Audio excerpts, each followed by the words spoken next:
Hello दोस्तों, आज हम एनसीईआरटी के कुछ क्वेश्चन सबसे पहले देखेंगे। देखिए, ये आपके बुक्स में से है, ठीक है, जो आपका टेक्स्ट वगैरह दिया होता है उसके अंदर है। पहला क्वेश्चन हमारा ये है कि निम्न में से किसका जड़त्व यानी कि इनर्शिया अधिक है।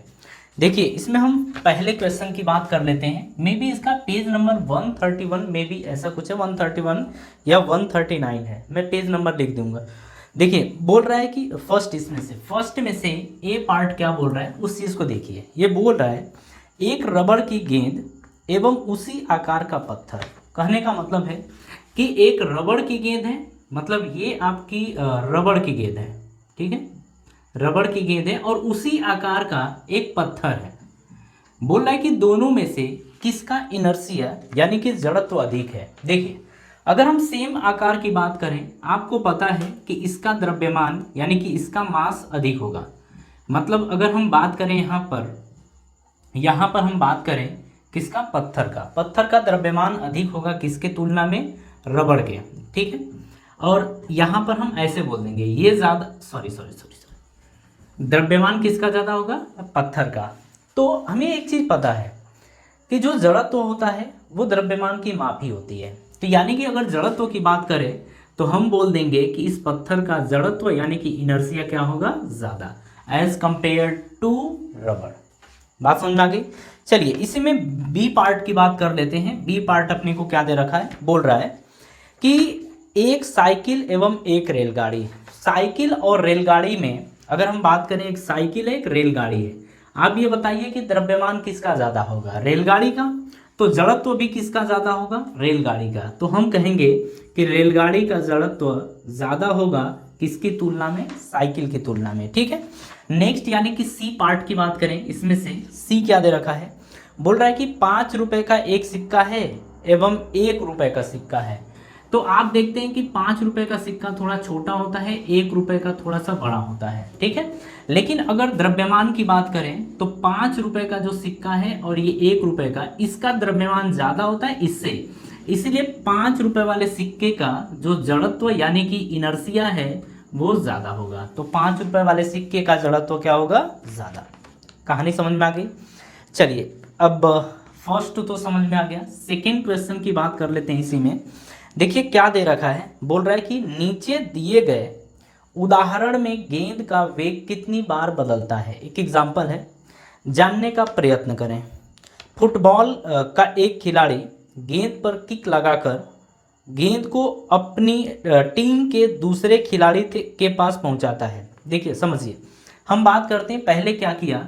जैसे कि ये एक प्लेयर है, ठीक है, ए, ये गेंद को मतलब पहले क्या था, रेस्ट पे इसको किक लगा के दूसरे तक भेजता है, ठीक है, दूसरे तक।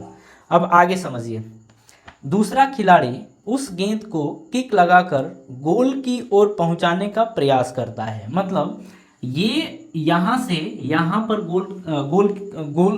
गोल करने का प्रयास करता है। विपक्षी टीम का गोलकीपर गेंद को पकड़ता है और अपनी टीम के खिलाड़ी की ओर किक लगाता है। गोलकीपर क्या करता है, जैसे ये इसके यहाँ फेंकता है तो ये जब किक मारता है गोल की तरफ ना, तो गोलकीपर क्या रहता है यहाँ पर, ये रहता है गोलकीपर। समझिए कि ये गोलकीपर है, ठीक है, और ये क्या करता है, इस गोल को अगेन अपने दूसरे खिलाड़ी की तरफ जो यहाँ पर है यहाँ पर फेंकता है। बस आपको इसमें भावना को समझना है, बाकी कुछ नहीं है, ठीक है। इधर से इधर फेंकता है। अब हमसे क्या बोल रहा है कि इसके साथ ही उस कारक की भी पहचान करें जो प्रत्येक अवस्था में बल प्रदान करता है। यहाँ पर एक चीज़ था, शुरुआत में पढ़ते हैं, बस इसको ध्यान रखिएगा क्या चीज़ है। बोल रहा है कि गेंद का वेग कितनी बार बदलता है। देखिए, रेस्ट पे था, रेस्ट से पहली बार मोशन में गया है यानी कि इसको v1 यानी कि गति में गया है। ये इसकी तरफ भेजा तो ये गति में फिर से गया है, ये इसकी तरफ मारा है तो फिर गति में गया है, और ये इससे इसकी तरफ मारा है तो गति के साथ ही तो गया है ना ये। तो 3 और ये v4। तो हम ये यहाँ पर ये बोलेंगे कि जो फुटबॉल है ना उसकी गति 4 बार बदलती है। कितनी बार, 4 बार बदलती है। कहानी समझ में आ गई। तो ये आपका सेकेंड क्वेश्चन रहा। अब थर्ड की बात करते हैं। थर्ड क्वेश्चन क्या है, किसी पेड़ की शाखा को तीव्रता से हिलाने पर कुछ पत्तियां झड़ जाती हैं, क्यों। तो यहाँ पर देखिए, जैसे पेड़ है, मान लीजिए यही पेड़ है और इस पर झाड़ियाँ लगी मतलब पत्ते लगे हैं। जब आप पेड़ को ऐसे हिलाते तो पत्तियाँ नीचे नहीं गिर पड़ती हैं, गिर पड़ती हैं। ऐसा क्यों होता है? तो ऐसा विराम के जड़त्व के कारण होता है। किसके कारण? विराम के जड़त्व के कारण। विराम के जड़त्व के कारण ऐसा होता है। मेरी बात समझ में आ गई? यानी कि इनर्शिया ऑफ रेस्ट के कारण ऐसा होता है। एक्चुअली होता क्या है कि पत्ते रुके थे, तो कोई भी चीज़ अगर रुकी हुई है तो वो रुके रहना चाहती है, वो गति नहीं करना चाहती है। कब तक? जब तक कि उसके ऊपर फोर्स यानी कि बल न लगाया जाए। और आप पेड़ की डाली को पकड़ के ऐसे हिला रहे हैं तो आप बाह्य बल तो लगा रहे हैं ना। तो जब बाह्य बल लगाएंगे तो उसके रेस्ट की जो पोजीशन यानी कि विराम की स्थिति थी वो अब गति की स्थिति में आई कि नहीं आई? आई। और इसीलिए पत्ते वहाँ से क्या करते हैं? झड़ जाते हैं। कहने का मतलब है पत्ते ऐसे रुके होते हैं, जो डाली होती है आप उसको गति देते हैं तो ये वहीं से झड़ जाते हैं। किसके कारण? विराम के जड़त्व के कारण। ठीक है, नेक्स्ट यानी कि फोर्थ की बात कर लेते हैं। लगे हाथ यहीं पर समझ लेते हैं यार। ठीक है, चलिए इसको हटाते हैं।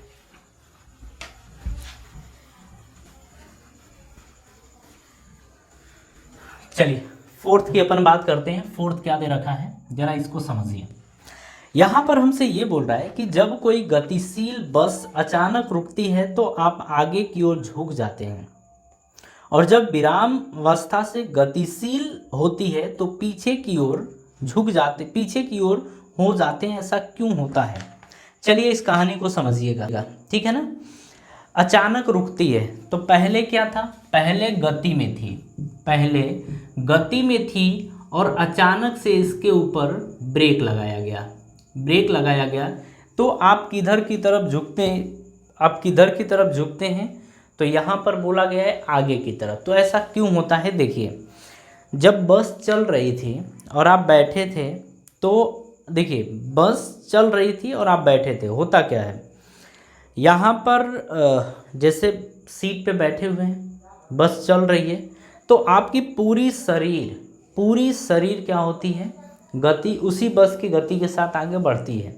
लेकिन जैसे ही अचानक से ब्रेक लगाया जाता है ना, तो आपका जो पैर होता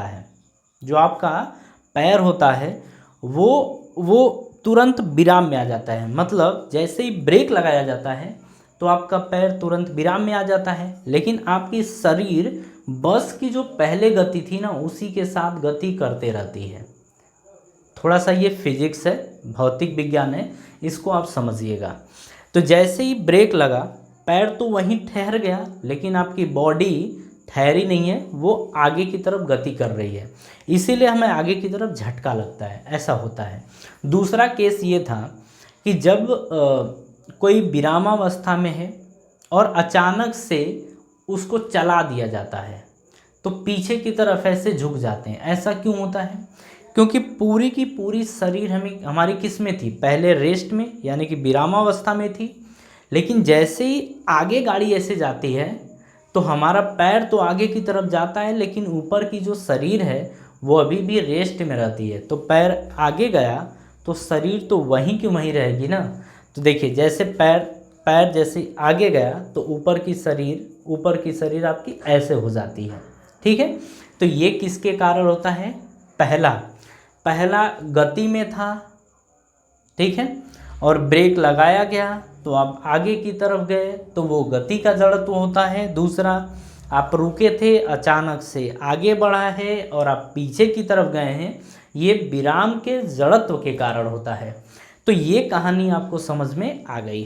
ठीक है, तो खैर इतनी बातें आप अच्छे तरीके से ध्यान रखिएगा, इसमें आपको मुझे नहीं लगता कि कोई कन्फ्यूज़न होगा। ठीक है ना। चलिए।